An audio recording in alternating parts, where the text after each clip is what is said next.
മാനിഷാദ, കല്യാണ സൗഗന്ധികം, എനിക്ക് മരണമില്ല, സർഗസംഗീതം, ഒരു ജൂദാസ് ജനിക്കുന്നു എന്നിങ്ങനെ മാറ്റൊലി കവിയെന്ന് സ്വയം മുദ്രകുത്തിയ ഈ അനശ്വര ചേതനയുടെ പദനിസ്വനികൾക്ക് കാതോർക്കാൻ മലയാളിക്ക് എന്നെന്നും ആവേശമായിരുന്നു.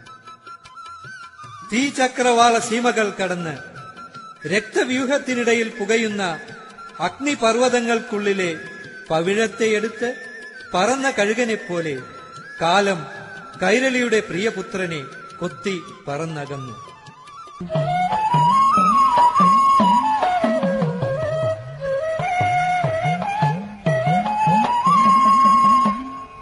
എന്നന്തർഗൃഹത്തിന്റെ ചില്ലുവാതിലിൽ കണ്ട വർണ്ണങ്ങൾ, കാലത്തിന്റെ പൊൻചുമരെഴുത്തുകൾ. എന്നന്തർഗൃഹത്തിന്റെ ചില്ലുവാതിലിൽ കണ്ട വർണ്ണങ്ങൾ, കാലത്തിന്റെ പൊൻചുമരെഴുത്തുകൾ. ഈ വിശ്വപ്രകൃതിയിലെങ്ങാനും ഒരു മുല്ലപ്പൂവിതൾ വിരിഞ്ഞാൽ അതെന്നിലും വിരിയുന്നു.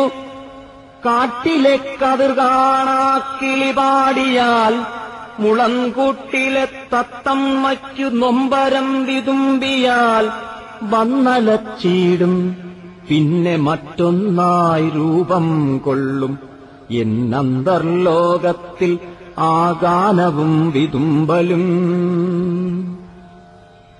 കുന്നുകളെന്നിൽ ധ്യാനമൂകരായി നിലകൊള്ളൂ, കുന്നുകളെന്നിൽ ധ്യാനമൂകരായി നിലകൊള്ളൂ. നിന്നെന്നിലിരമ്പുന്നു ജീവിത സമുദ്രങ്ങൾ. ആ കടൽ തിരകളിലാണ്ടുമുങ്ങാറുണ്ടെന്റെ സർഗഭാവന. അക്കടൽ തിരകളിലാണ്ടുമുങ്ങാറുണ്ടെന്റെ സർഗഭാവന. മുത്തും ചെമ്മീനും തിരയുവാൻ സാഗരഹൃദയത്തിൻ ജീവശക്തികൾക്കെല്ലാം സ്വാഗതമരുളും ഞാൻ. മുത്തിനും ചെമ്മീനിനും എന്നിലെ കേൾക്കും ശബ്ദം ഈ പ്രപഞ്ചത്തിൻ പ്രതിസ്പന്ദനമാണ്.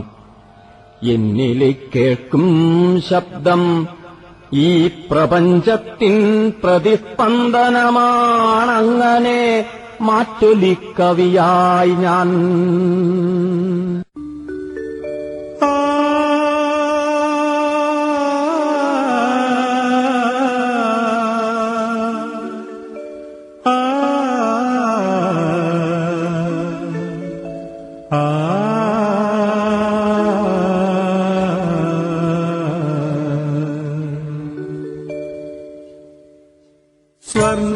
സ്വർണ്ണചാമരം വീശിയെത്തുന്ന സ്വപ്നമായിരുന്നെങ്കിൽ ഞാൻ, സ്വർഗസീമകളും വയ്ക്കുന്ന സ്വപ്നമായിരുന്നെങ്കിൽ ഞാൻ, ഹർഷലോലനായി നിത്യവും നിന്റെ ഹംസതൂലിക ശയ്യയിൽ വന്നു പൂവിടുമായിരുന്നു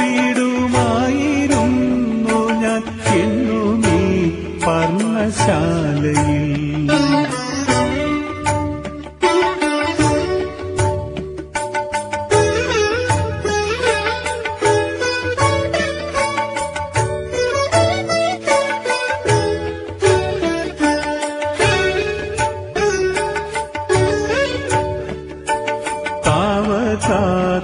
താവതാത്മാവിനുള്ളിലെ നിത്യദാഹമായിരുന്നെങ്കിൽ ഞാൻ, മൂകമാം നിൻ മനോരഥത്തിലെ മോഹമായിരുന്നെങ്കിൽ ഞാൻ, വൃത്തലോലനായി നിത്യവും നിന്റെ മുഗ്ധസങ്കൽപ്പമാകവേ വന്നു ചാർത്തിക്കുമായിരുന്നു ഞാൻ എന്നിലെ പ്രേമസൗരഭം.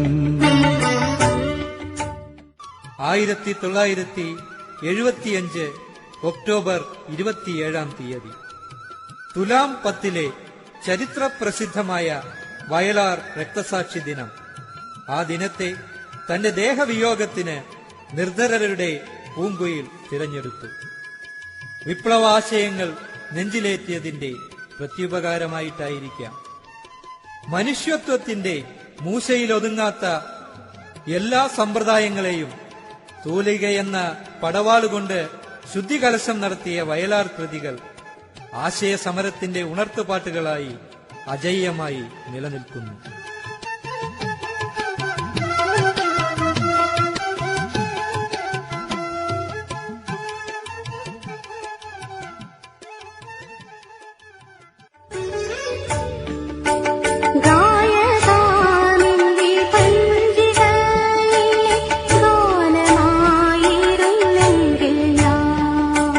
ഗായികേ നിൻ വിപഞ്ചികയിലെ ഗാനമായിരുന്നെങ്കിൽ ഞാൻ താവകാങ്കുലിലാളിതമൊരു താളമായിരുന്നെങ്കിൽ ഞാൻ കൽപ്പനകൾ ചിറകണിയുന്ന പുഷ്പമംഗല്യരാത്രിയിൽ വന്നു ചൂടിക്കുമായിരുന്നു ഞാൻ എന്നിലെ രാഗമാലിക. സ്വർണ്ണചാമരം വീശിയെത്തുന്ന സ്വപ്നമാ